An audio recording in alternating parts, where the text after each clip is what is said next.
Spotter is a $2 billion company that plans to invest $1 trillion into the creators. That's a lot of zeros, and it makes you wonder, are they legit? Based on my research, yes, but the answer is a little bit more nuanced, especially if you plan to take their investment. In case you've never heard of Spotter, they're an investment and advisory company focused on the creator economy.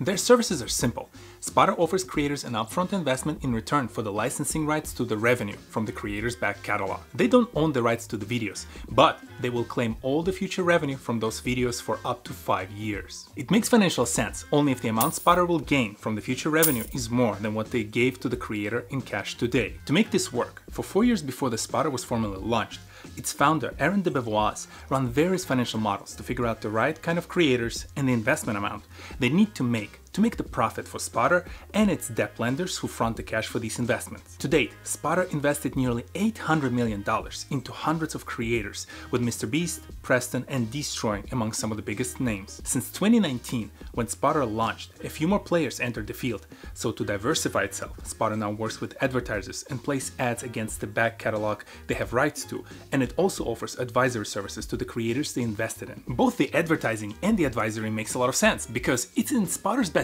interest to ensure that those creators who they invested in actually gain traction and become bigger and bigger. As these creators grow and make more money, Spotter will stand to not only break even, but actually make a lot more profit on those investments. Now, why should you care about all of this? Well, the creator economy is still very young, and those within it understand the money dynamic between the AdSense, sponsorship, subscribers, and viewers pretty well. Banks, financial institutions, and other investors still don't.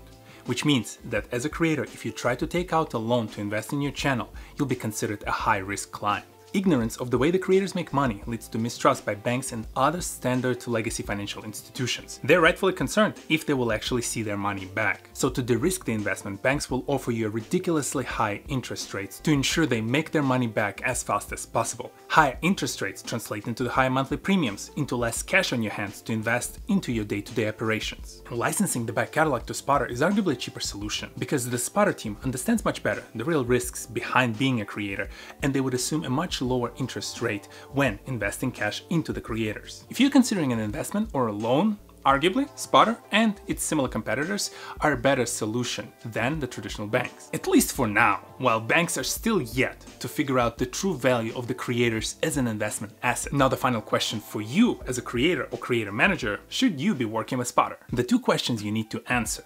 What will you do with the money you receive from Spotter? And do you have the revenue streams to support your day-to-day operations? Starting with the latter, you will sign off license to the revenue from your back catalog of content, which means you'll see zero AdSense revenue for the next 5 years from those videos. Depending on how much money you make from that catalog, it might be a substantial cut to your monthly check from YouTube, and I strongly advise against assuming that your future videos would immediately make up for the lost revenue, even after you invested the cash Spotter gave you. You have to manage your day-to-day operations under the assumption of the worst case, that your channel did not grow and you simply lost back catalog revenue for the next 5 years. Feel free to reach out to me if you'd like to model this kind of scenario. As for the question, what you're gonna do with this money, consider your pros and cons. Ask yourself, what could you do with the upfront cash from Spotter today that would take your business to another level? Would that cash help you hire more or better people, finish studio renovation, buy the critical equipment that stop you from making banger content?